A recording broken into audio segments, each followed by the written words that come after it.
Secretary റാണി George IAS ഒമാനിയത്തിന് നൽകിയ അഭിമുഖത്തിലേക്ക്. നമസ്കാരം. ഇന്ന് ഞങ്ങളോടൊപ്പം സെക്രട്ടറി നോർക്ക ശ്രീമതി റാണി ജോർജ് IAS ആണ്. ഇന്ന് പ്രവാസികൾ ഏറ്റവും കൂടുതൽ അഭിമുഖീകരിക്കേണ്ടി വരുന്ന പ്രശ്നങ്ങൾ നിരവധിയാണ്. എന്നാൽ അതിനെല്ലാം നോർക്ക എന്ന ഈ ഓർഗനൈസേഷന് എന്തെല്ലാം സഹായങ്ങൾ നമുക്ക് പ്രവാസികൾക്ക് വേണ്ടി ചെയ്തു തരാൻ പറ്റും എന്നതിനെക്കുറിച്ചാണ് നമ്മളിവിടെ അറിയാൻ പോകുന്നത്. അപ്പോൾ നമുക്ക് കൂടുതൽ നോർക്കയുടെ പ്രവർത്തനങ്ങളെക്കുറിച്ച് അറിയാം. നോർക്കയുടെ പ്രവർത്തനങ്ങൾ എന്തൊക്കെയാണ്? ഒരു സാധാരണ പ്രവാസിക്ക് യഥാർത്ഥത്തിൽ നോർക്കയെ എങ്ങനെയൊക്കെ ഉപയോഗപ്പെടുത്താം, അല്ലെങ്കിൽ നോർക്കയുടെ സഹായങ്ങൾ എന്തൊക്കെയാണ് എന്നുള്ളതിനെക്കുറിച്ച് കാര്യമായ അറിവൊന്നും ഉണ്ടായിരിക്കില്ല. അപ്പോൾ നോർക്കയുടെ പ്രവർത്തനങ്ങൾ എന്തൊക്കെയാണ്? നോർക്ക ആരംഭിച്ചത് 1996-ലാണ്. കുറേയേറെ വർഷങ്ങളായി. അപ്പോൾ ഈ കഴിഞ്ഞ വർഷങ്ങൾക്കിടയിൽ പ്രവാസി മലയാളികൾക്ക് വേണ്ടിയുള്ള പ്രവർത്തനങ്ങളാണ് നോർക്ക ചെയ്യുന്നത്. പ്രധാനമായിട്ടും മറ്റ് രാജ്യങ്ങളിലുള്ള പ്രവാസികൾക്ക് എന്തെങ്കിലും പ്രശ്നങ്ങളുണ്ടാകുക, അവർക്ക് എന്തെങ്കിലും ആവശ്യം വരിക, അങ്ങനെ വരുമ്പോൾ അവർക്ക് നോർക്കയായിട്ട് ബന്ധപ്പെടാം. അപ്പോൾ നോർക്ക അതാത് രാജ്യങ്ങളിലെ എംബസിയുമായിട്ട് ബന്ധപ്പെട്ട് അവർക്ക് വേണ്ട ഒരു സഹായം അതുവഴി അവർക്ക് ലഭ്യമാക്കുന്നു. ഇതാണ് നോർക്ക പ്രധാനമായിട്ടും ചെയ്യുന്നത്. പക്ഷേ അതിനപ്പുറത്തേക്ക്, അത് പ്രധാനമായിട്ട് ഏറ്റവും അടിസ്ഥാനപരമായ കാര്യമാണ്. പക്ഷേ അതിനപ്പുറത്തേക്ക് നോർക്ക പ്രവാസി മലയാളികൾക്ക് വേണ്ടി വിവിധ പദ്ധതികൾ ആവിഷ്കരിച്ച് നടപ്പിലാക്കിയിട്ടുണ്ട്.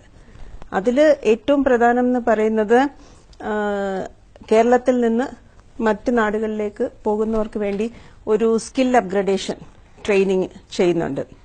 അപ്പം അത്തരം ആൾക്കാർക്ക് വേണ്ടിയിട്ടുള്ള ഒരു സ്കിൽ അവരുടെ അപ്ഗ്രേഡ് ചെയ്യാനായിട്ട് വിവിധ ഇൻസ്റ്റിറ്റ്യൂട്ടുകളുമായി ചേർന്ന് ഒരു പ്രോഗ്രാമായിട്ട് ചെയ്തു വരുന്നുണ്ട്. അതുപോലെ തന്നെ വിദേശ രാജ്യങ്ങളിലേക്ക് പോകുന്നതിന് മുമ്പ് അവർക്കൊരു പ്രീ ഡിപ്പാർച്ചർ ഓറിയന്റേഷൻ ട്രെയിനിങ് അത് ചെയ്തു വരുന്നുണ്ട്. പിന്നെ ഏറ്റവും അവസാനമായി ഇപ്പോൾ നമ്മൾ ചെയ്യാൻ ഉദ്ദേശിക്കുന്ന ഒരു കാര്യം, കഴിഞ്ഞ വർഷം പുതിയതായിട്ട് ആലോചിച്ച ഒരു പദ്ധതിയാണ്. പ്രവാസി മലയാളികൾക്ക് നിയമസഹായം ആവശ്യമാണെങ്കിൽ ഒരു പ്രവാസി ലീഗൽ അസിസ്റ്റൻസ് കൊടുക്കുന്ന ഒരു പദ്ധതി. അത് നമ്മൾ ഉദ്ദേശിക്കുന്നത് അവരുടേതായ കുറ്റം കൊണ്ടല്ലാതെ എന്തെങ്കിലും നിയമപരമായ പ്രശ്നങ്ങളിൽ അവർ വരികയാണെങ്കിൽ അതിനുവേണ്ടി ഒരു നിയമസഹായം കൊടുക്കുന്നതിന് വേണ്ടി ഒരു ഫിനാൻഷ്യൽ അസിസ്റ്റൻസ് കൊടുക്കാനുള്ള ഒരു പദ്ധതിയാണ്. അത് പക്ഷേ നമ്മൾ എംബസിയുമായി ചേർന്ന് അവരുടെ കൺകറൻസോടെ മാത്രമേ നമുക്ക് ചെയ്യാൻ പറ്റൂ.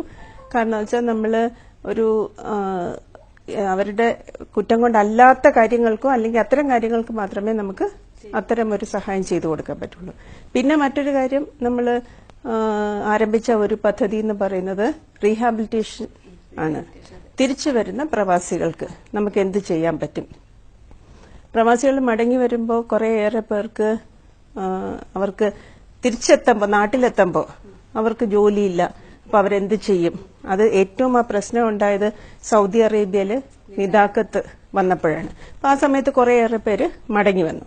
അപ്പൊ നമ്മൾ സംസ്ഥാന സർക്കാർ ആലോചിച്ച ഒരു കാര്യം എന്ന് പറയുന്നത്, ഇങ്ങനെ തിരിച്ചു വരുന്നവർക്ക് സ്വയം തൊഴിൽ ചെയ്യാനായിട്ട് ബാങ്കുമായിട്ട് ചേർന്ന് ഒരു ലോൺ അറേഞ്ച് ചെയ്ത് കൊടുക്കുക. അപ്പോൾ ഒരു 20 ലക്ഷം വരെയുള്ള പ്രോജക്റ്റ്, അത്തരം പ്രോജക്റ്റുകൾക്ക് ഒരു സാമ്പത്തിക സഹായം ബാങ്കിൽ നിന്ന് ലഭ്യമാക്കുക. പക്ഷെ അങ്ങനെ ലഭ്യമാക്കുമ്പോൾ തന്നെ ഒരു 15% നമ്മുടെ സംസ്ഥാന സർക്കാർ ക്യാപിറ്റൽ സബ്സിഡി ആയിട്ട് അവർക്ക് കൊടുക്കും. അതോടൊപ്പം തന്നെ ആദ്യത്തെ 4 വർഷം 3% ഇൻട്രസ്റ്റ് സബ്വെൻഷൻ. അപ്പൊ അതുകൊണ്ട് തന്നെ വളരെ നല്ല ഒരു പദ്ധതിയാണ്. പക്ഷെ അതിന് 2 ബാങ്കുകൾ മാത്രമേ ആദ്യം മുന്നോട്ട് വന്നുള്ളൂ. ആദ്യം മുന്നോട്ട് വന്നത് കാനറ ബാങ്കും യൂണിയൻ ബാങ്കുമാണ്. മറ്റ് ബാങ്കുകളും ഒക്കെ ഇപ്പോൾ മുന്നോട്ട് വരുന്നുണ്ട്. അപ്പൊ ഇങ്ങനെ ചില പദ്ധതികളൊക്കെയാണ് നമ്മളിപ്പോ പ്രവാസികൾക്ക് വേണ്ടി ചെയ്തുകൊണ്ടിരിക്കുന്നത്. ഒരുപാട് സ്ത്രീ തൊഴിലാളികൾ ഇന്ന് പ്രവാസികളായിട്ടുണ്ട്. ഗാർഹിക രംഗത്താണെങ്കിലും അല്ലെങ്കിൽ ആതുര സേവന രംഗത്ത്, നഴ്സിംഗ് പോലെയുള്ള മേഖലകളിലൊക്കെ ഒരുപാട് പ്രവാസി തൊഴിലാളികളുണ്ട്. അവർ ഇങ്ങോട്ട് വരുന്നതിന് മുൻപ് അവർക്ക് ഒരു സുരക്ഷ എന്നുള്ള രീതിയിൽ നോർക്ക എന്തൊക്കെയാണ് ചെയ്യുന്നത്? ഇവിടെ വന്നതിന് ശേഷം ഇങ്ങനെ ഉണ്ടാകുന്ന പ്രശ്നങ്ങൾക്ക് അവർക്ക് നോർക്കയെ നേരിട്ട് സമീപിക്കാൻ പറ്റുമോ? എന്തെല്ലാം സഹായങ്ങളാണ് അവർക്ക് നോർക്കയുടെ ഭാഗത്തു നിന്ന് ലഭിക്കുന്നത്? ഇത്തരം കാര്യങ്ങൾക്ക് നോർക്ക വകുപ്പിന്റെ കീഴിൽ നോർക്ക റൂട്ട്സ് എന്നൊരു ഏജൻസി ഉണ്ട്. നോർക്ക റൂട്ട്സ് വഴിയാണ് നമ്മൾ ഈ സ്കീമുകളെല്ലാം തന്നെ ഇംപ്ലിമെന്റ് ചെയ്യുന്നത്. ഇപ്പൊ പ്രധാനമായിട്ടും ഇത്തരം സ്ത്രീ തൊഴിലാളികളായാലും അല്ലാത്തവരായാലും അവർ അവിടുന്ന് ഇങ്ങോട്ട് വരുന്നതിന് മുന്നേ, പ്രത്യേകിച്ച് ഒമാനിലേക്കാണ് അല്ലെങ്കിൽ ഏതെങ്കിലും വിദേശ രാജ്യത്തേക്കാണെങ്കിൽ അതിനു മുൻപ് അവർക്ക് നമ്മളൊരു പ്രീ ഡിപ്പാർച്ചർ ഓറിയന്റേഷൻ ട്രെയിനിങ് ഞാൻ ആദ്യം പറഞ്ഞതുപോലെ തന്നെ കൊടുക്കുന്നുണ്ട്. അത് പ്രത്യേകിച്ചും സ്ത്രീകൾക്കാണെങ്കിൽ അത് വ്യത്യസ്ത മേഖലകളിൽ വരുന്ന സ്ത്രീകൾക്കാണെങ്കിൽ അതിനുള്ള ഒരു ട്രെയിനിങ്, അതിന് പ്രത്യേക മോഡ്യൂൾ തയ്യാറാക്കി അത് കൊടുക്കാനുള്ള ഒരു സംവിധാനം ഉണ്ട്. ഈ അടുത്തിടയ്ക്ക് ഇപ്പൊ നോർക്ക റൂട്ട്സ് നഴ്സുമാരെ റിക്രൂട്ട് ചെയ്തു. ഇപ്പോൾ റിക്രൂട്ട് ചെയ്തപ്പോൾ അവർക്ക് വേണ്ടി ഒരു 1 ഡേ വർക്ക്ഷോപ്പ് പോലെ നടത്തി ഒരു പ്രീ ഡിപ്പാർച്ചർ ട്രെയിനിങ് കൊടുത്തിട്ടാണ് അവര് വിദേശത്തേക്ക് പോയത്. അപ്പൊ ആ രീതിയിൽ ചെയ്യാനുള്ള ഒരു സംവിധാനമുണ്ട്. പിന്നെ ഇവർക്ക് എന്തെങ്കിലും പ്രശ്നങ്ങൾ വരികയാണെങ്കിൽ ഏറ്റവും ആദ്യം അവര് എത്തുന്നത് എംബസിയിലേക്ക് തന്നെയാണ്. ഇപ്പൊ സ്വാഭാവികമായിട്ടും അപ്പോൾ ഇപ്രാവശ്യം ഇവിടെ ഞാനിപ്പോ ഒമാനിലെത്തിയപ്പോൾ തന്നെ അംബാസഡറുമായിട്ട് ഡിസ്കസ് ചെയ്തിരുന്നു. അപ്പോൾ അതിനവർക്ക് പ്രത്യേക സംവിധാനമുണ്ട്. അവർക്ക് വേണ്ടി സ്ത്രീകൾക്ക് എന്തെങ്കിലും ഇങ്ങനെ ബുദ്ധിമുട്ട് വരികയാണെങ്കിൽ ഒരു ഗസ്റ്റ് ഹൌസ് പോലെ സംവിധാനം അവർ അറേഞ്ച് ചെയ്തിട്ടുണ്ട്. അവിടെ അവർക്ക് പാർപ്പിക്കാനുള്ള ഒരു സംവിധാനമുണ്ട്. അല്ലാതെ തന്നെ നോർക്കയ്ക്ക് ഹെൽപ്പ് ലൈൻ ഉണ്ട് വിദേശത്ത് നിന്ന് വിളിക്കാനുള്ള. അതിലേക്ക് കോൺടാക്ട് ചെയ്താൽ നോർക്ക റൂട്ട്സിനെയും കോൺടാക്ട് ചെയ്യാം. എന്റെ അടുത്ത ചോദ്യം പ്രവാസി വോട്ടവകാശത്തെ കുറിച്ചാണ്. ഇപ്പോൾ നമുക്കറിയാം കേരളത്തിന്റെ ഒരു സമ്പദ്ഘടനയുടെ വളർച്ചയ്ക്ക് പ്രവാസി വഹിക്കുന്ന പങ്ക് വളരെ വലുതാണ്. എന്നാൽ കേരളത്തിന്റെ രാഷ്ട്രീയ കാര്യങ്ങളിലൊന്നും ഒരു പ്രവാസിക്ക് കൂടുതലായിട്ട് ഇടപെടാനുള്ള ഒരു സാഹചര്യം ഇന്നില്ല.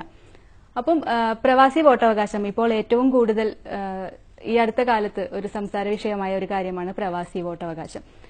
എന്തൊക്കെ സാങ്കേതിക തടസ്സങ്ങളാണ് പ്രവാസി വോട്ടവകാശത്തിന് ഉള്ളത്? സാങ്കേതിക തടസ്സം എന്ന് പറയാൻ പറ്റില്ല. കാരണം വെച്ചാൽ പ്രവാസികൾക്ക് വോട്ടവകാശം നൽകാൻ തീരുമാനിച്ചു കഴിഞ്ഞു. അപ്പോൾ അത് എന്തായാലും ചെയ്യാം. അപ്പൊ കഴിഞ്ഞ ഇലക്ഷന് തന്നെ ഇപ്പോ അസംബ്ലി ഇലക്ഷൻ കഴിഞ്ഞ പ്രാവശ്യമൊക്കെ നമ്മുടെ അസംബ്ലി ഇലക്ഷൻ അല്ലാതെ പാർലമെന്റ് ഇലക്ഷൻ ആ സമയത്ത് കഴിഞ്ഞ പാർലമെന്റ് ഇലക്ഷന്റെ സമയത്ത് അവർക്ക് ചെയ്യാൻ പറ്റിയ കാര്യം എന്ന് പറയുന്നത് അവർക്ക് പ്രവാസികൾക്ക് വോട്ടവകാശം ഉള്ള പ്രവാസികൾക്ക് നാട്ടിൽ തിരിച്ചെത്തി അവരവരുടെ കോൺസ്റ്റിറ്റ്യുവൻസിയിൽ എവിടെയാണോ അവരുടെ പ്രവാസി വോട്ടുള്ളത് അവിടെ വന്ന് പോളിംഗ് ബൂത്തിൽ പോയി അവർക്ക് വോട്ട് ചെയ്യാം. അപ്പൊ അത് കഴിഞ്ഞ പ്രാവശ്യം ഉണ്ടായിരുന്നു.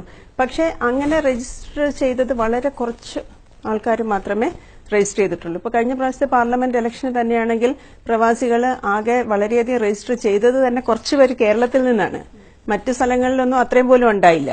പക്ഷെ ഇനിയിപ്പോ നമുക്ക് മുന്നിലുള്ളത് നമുക്ക് കേരളത്തിലൊരു തദ്ദേശ സ്വയംഭരണ തെരഞ്ഞെടുപ്പ് വരുന്നുണ്ട്. അതുപോലെ അത് കഴിഞ്ഞ് അടുത്ത വർഷം അസംബ്ലി ഇലക്ഷൻ വരുന്നുണ്ട്. അപ്പൊ അതില് നമുക്ക് പ്രവാസികൾക്ക് വോട്ടവകാശം കൊടുക്കുന്നതിൽ യാതൊരു പ്രശ്നവുമില്ല. അത് ശരിയാണ്. പക്ഷെ ഇങ്ങനെ മാത്രമേ അവർക്ക് വന്ന് വോട്ട് ചെയ്യാൻ കഴിയുള്ളൂ. അപ്പോൾ വരുന്ന ഒരു പ്രശ്നം വോട്ട് ചെയ്യാൻ മാത്രമായിട്ട് ഇപ്പം പ്രവാസി നാട്ടിലേക്ക് വരുമോ എന്നുള്ളതാണ് അവിടുത്തെ പ്രശ്നം. അപ്പോൾ പിന്നെ അത് എങ്ങനെ ചെയ്യാം, അത് പല രീതിയിൽ ആലോചിക്കുന്നുണ്ട്. ഇപ്പോൾ പ്രോക്സി വോട്ട് പറ്റുമോ, അല്ലെങ്കിൽ ഓൺലൈൻ വോട്ടിംഗ് പറ്റുമോ, അതൊക്കെ ടെക്നിക്കലായിട്ട് നമ്മൾ തീരുമാനിക്കേണ്ട കാര്യങ്ങളാണ്. അത് സർക്കാരും ഇലക്ഷൻ കമ്മീഷനും ചേർന്ന് അത് ആലോചിച്ചൊരു തീരുമാനം എടുക്കേണ്ട ഒരു കാര്യമാണ്. ഇനി ഞങ്ങൾക്ക് അറിയേണ്ടത് എന്തൊക്കെയാണ് റാണി ജോർജ് IASന്റെ ഒരു കരിയർ സ്റ്റാർട്ടിംഗ് എങ്ങനെയൊക്കെയാണ്, ഏതെല്ലാം മേഖലകളിലാണ് മാഡം പ്രവർത്തിച്ചിട്ടുള്ളത്? ആക്ച്വലി ഞാൻ ട്രിവാൻഡ്രത്ത് സബ് കളക്ടറായിരുന്നു. അപ്പോൾ ആ രീതിയിൽ ആരംഭിച്ചു. അത് കഴിഞ്ഞതിന് ശേഷം വിവിധ ഡിപ്പാർട്ട്മെന്റുകളിൽ ഞാൻ വർക്ക് ചെയ്തിട്ടുണ്ട്. മുനിസിപ്പൽ ഡയറക്ടറായിരുന്നു. അപ്പോൾ ആ രീതിയിൽ എനിക്ക് തോന്നുന്നു കോർപ്പറേഷനും മുനിസിപ്പാലിറ്റിയും അവരുടെ പ്രവർത്തനവും എല്ലാം അതുമായി ബന്ധപ്പെട്ട്